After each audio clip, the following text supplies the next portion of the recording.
जय हिंद जय चंपारण दोस्तों, मैं हूँ केशव राणा और जिस टॉपिक पर हम आपसे डिस्कस करेंगे वह आपको फ्यूचर बेस्ड बिजनेस से रूबरू कराएगा, जिसके इस्तेमाल से प्रेजेंट में रह करके आप विजुअलाइजेशन टेक्निक के इस्तेमाल से आप यह अच्छी तरह से बखूबी समझ जाएंगे कि फ्यूचर की जो टेक्नोलॉजी होगी, फ्यूचर की जो बिजनेस होगी वह किस स्तर की होगी। यानी कि आज से आने वाले 1.5 से 2 दशक के पश्चात जिस बिजनेस से मैं आपको रूबरू करा रहा हूँ वह बिजनेस हकीकत के जमी पर साकार हो उठेगा और आप कल्पना के कल्पित उत्पाद जिसको समझ रहे हैं वह सचमुच यथार्थता के सरजमी पर साकार हो उठेगा। और आज आपको रूबरू होना इससे काफ़ी ज़्यादा आवश्यक है ताकि आप उन सिचुएशन से, उन परिस्थितियों से अपने आप को पहले से ही अवगत करा सके। तो चलिए दोस्तों, बिना वक्त गंवाए हम शुरू करते हैं और आपको फ्यूचर बेस्ड बिजनेस की पहली कड़ी में हम आपके सामने पेश खिदमत करते हैं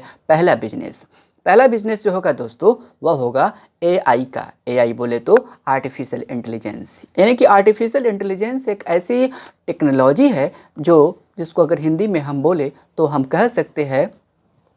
कृत्रिम बुद्धिमत्ता। यानी कि कृत्रिम बुद्धिमत्ता या आर्टिफिशियल इंटेलिजेंस एक ऐसी तकनीक है जिसका इस्तेमाल हम मशीनों में कर सकते हैं, जिसका इस्तेमाल हम रोबोट में कर सकते हैं, जिसका इस्तेमाल हम ऑटोमेटिक गाड़ियों में कर सकते हैं। आपको पता है दोस्तों, इस आर्टिफिशियल इंटेलिजेंस के इस्तेमाल से अगर आप इसको रोबोटिक्स में करते हैं, रोबोटिक्स बोले तो the science of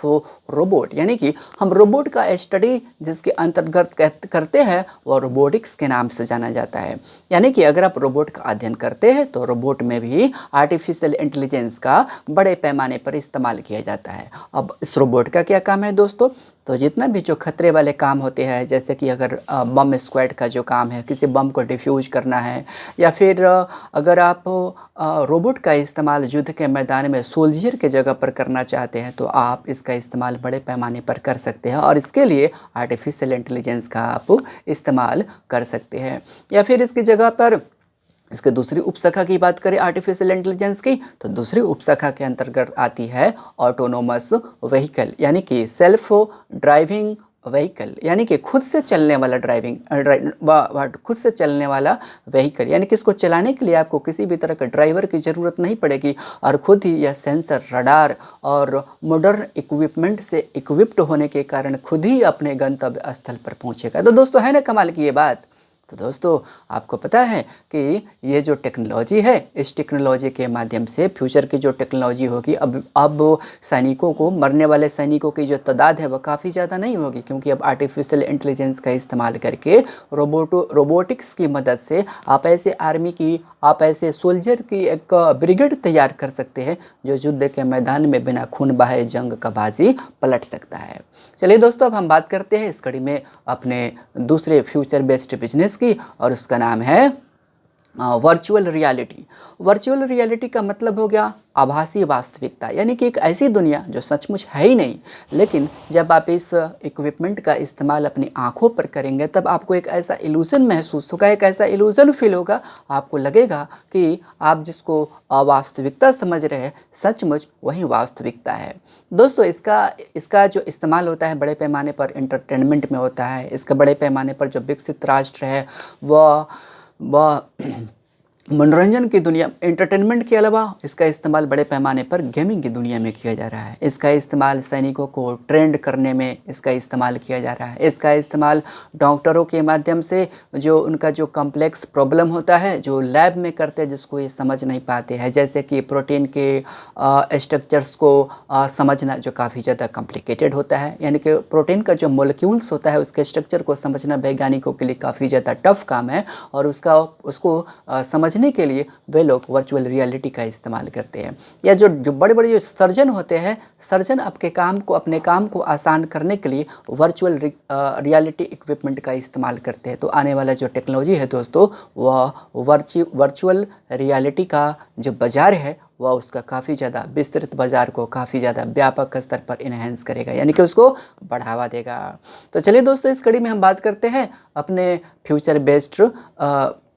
future based business number हम 3 की बात करते हैं, और 3 नंबर होगा वो क्या होगा आपको, 3 नंबर होगा साइबर सिक्योरिटी। आज के तारीख में जिस तरह से टेक्नोलॉजी काफ़ी ज़्यादा बढ़ रहा है, काफ़ी ज़्यादा उन्नति कर रहा है, जिस तरह से जो इंसान है धरती को छोड़ करके स्पेस में जा रहा है, जिस तरह से इंटरनेट काफ़ी ज़्यादा लंबा छलांग लगा रहा है, उसको देखते हुए साइबर सिक्योरिटी की काफ़ी ज़्यादा प्रायोरिटी होने वाली है। तो दोस्तों, अगर आप स्टडी करते हैं तो आपकी कोशिश होनी चाहिए दोस्तों कि आप साइबर सिक्योरिटी से रिलेटेड कोर्स को करें, ताकि आपका जो प्रोफेशन है आने वाले कुछ दशकों में काफ़ी ज़्यादा आप टॉप लेवल में पहुंच सके। दोस्तों, अब हम बात करते हैं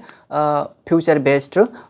स्ट्रेटेजी या फिर बोले तो फ्यूचर बेस्ड बिजनेस नंबर 4 की बात करते हैं। बिजनेस नंबर 4 कहती है कि आने वाले समय में दोस्तों अब SEO की डिमांड होने वाली है। SEO बोले तो सर्च इंजन ऑप्टिमाइजेशन की डिमांड होने वाली है। सर्च इंजन ऑप्टिमाइजेशन क्या करता है दोस्तों? जब आप किसी इंटरनेट में गूगल पर या फिर यूट्यूब पर जब आप किसी चीज़ को सर्च करते हैं तो आप देखते होंगे कि यूट्यूब का जो पहला पेज होता है उसमें से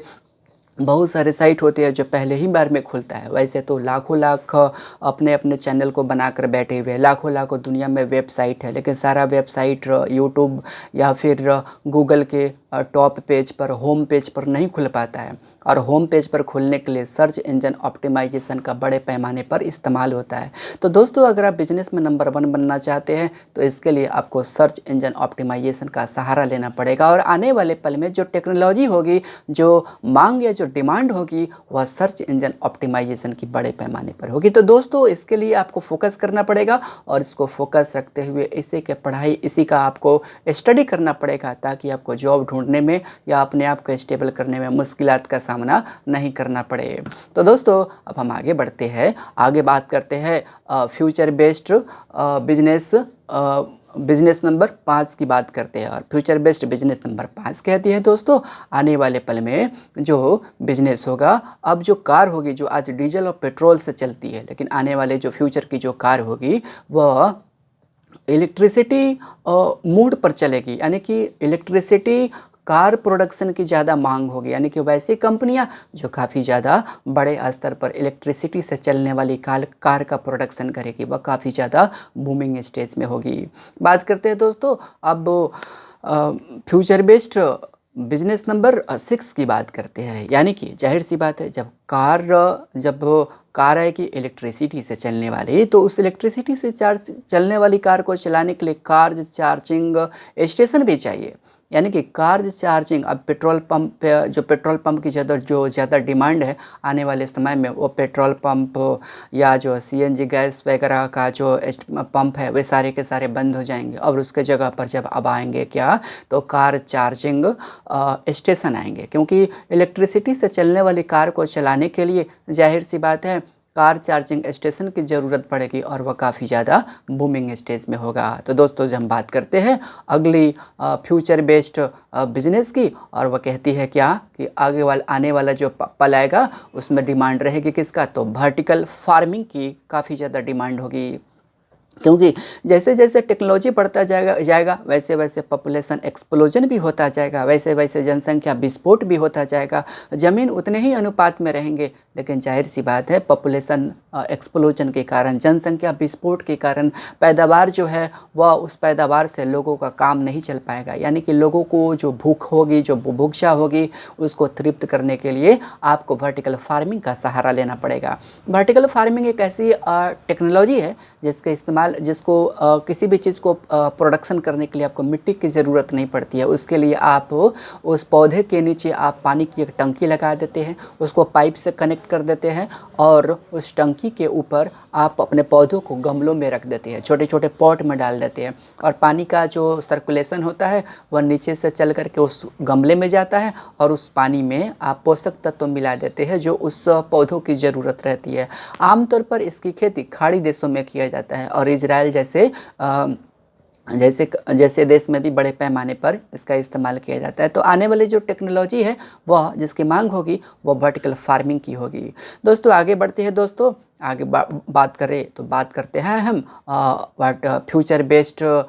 बिजनेस नंबर 8 की हम बात करते हैं, जो कहती है कि आने वाला जो पल होगा उसमें ऑनलाइन लर्निंग की काफ़ी ज़्यादा डिमांड होगी। क्योंकि किसी ज़माने में लोग जो टीचर्स आते थे क्लास में वह पेंसिल से या चौक से बोर्ड पर लिखते थे, जिसको ब्लैक बोर्ड के नाम से जाना जाता था। फिर थोड़ा वक्त बदला, उसके बाद स्केच बोर्ड आया, फिर थोड़ा सा वक्त बदला और उसके बाद स्मार्ट बोर्ड आया। लेकिन आने वाला जो टेक्नोलॉजी होगा, फ्यूचर बेस्ड जो बिजनेस होगा, वह बिजनेस केवल और केवल ऑनलाइन लर्निंग मोड होगा, यानी कि आप ऑनलाइन में आप पढ़ाई करेंगे जिसका क्रेज़ काफ़ी ज़्यादा बढ़ जाएगा। अब हम बात करते हैं दोस्तों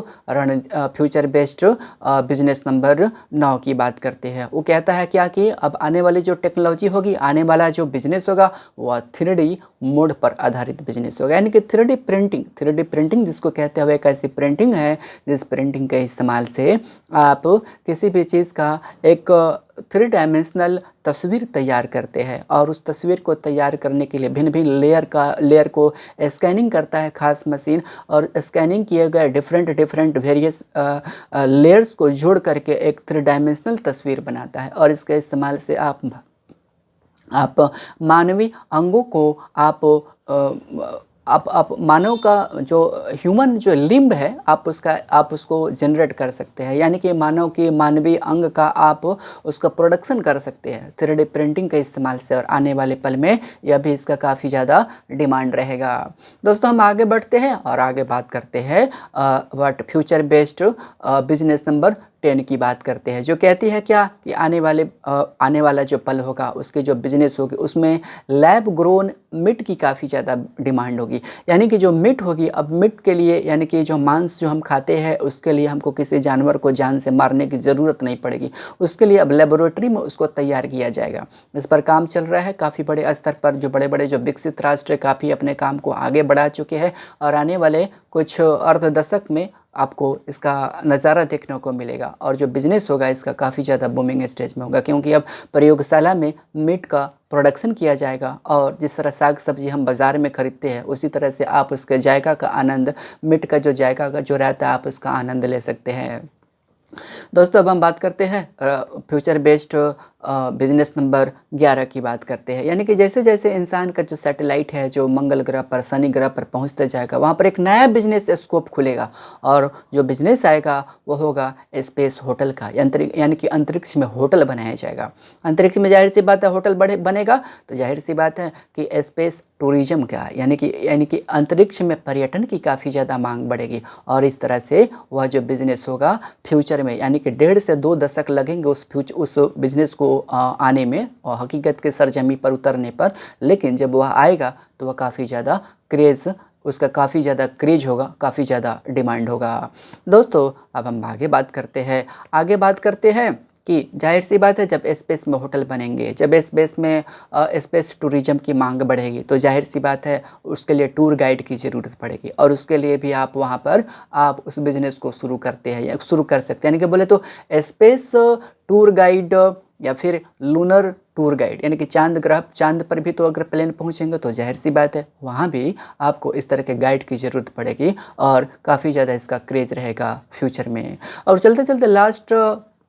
फ्यूचर बेस्ड बिजनेस की बात करते हैं और वो फ्यूचर बेस्ड बिजनेस हमारा what demand of nano satellite, यानी कि आज के तारीख में जो सैटेलाइट बनते हैं जो काफ़ी भारी भरकम होते हैं, लेकिन आने वाला जो फ्यूचर में जो सैटेलाइट बनेंगे वह तकरीबन 500 से 10 kg के बीच में रहेंगे और उसका इस्तेमाल आप अंतरिक्ष में रेडियो सिग्नल्स को ट्रांसमिट करने में बड़े पैमाने पर किया जाएगा और उसका जो बिज़नेस होगा, जो मझोले स्तर के या जो बड़े स्तर के जो बड़े जो बिजनेसमैन हैं, बड़े जो जाइंट जो ऑर्गेनाइजेशन है, कॉरपोरेट सेक्टर है, वे इस बिज़नेस को काफ़ी बड़े पैमाने पर कैश कराएंगे, क्योंकि तब स्पेस होटल की काफ़ी ज़्यादा मांग रहेगी, क्योंकि तब स्पेस टूरिज्म की काफ़ी ज़्यादा मांग रहेगी, क्योंकि तब lunar and space tour guide की काफ़ी ज़्यादा मांग रहेगी। तो इस तरह से दोस्तों आज ये रहा फ्यूचर बेस्ड बिजनेस के बारे में मैंने आपको रूबरू कराया। तो दोस्तों आज इस वीडियो में इतना ही, मिलते हैं कल एक नई वीडियो में एक नए अंदाज के साथ। तब तक दोस्तों आप सभी अपना ख्याल रखिएगा। Have a good day to all of you.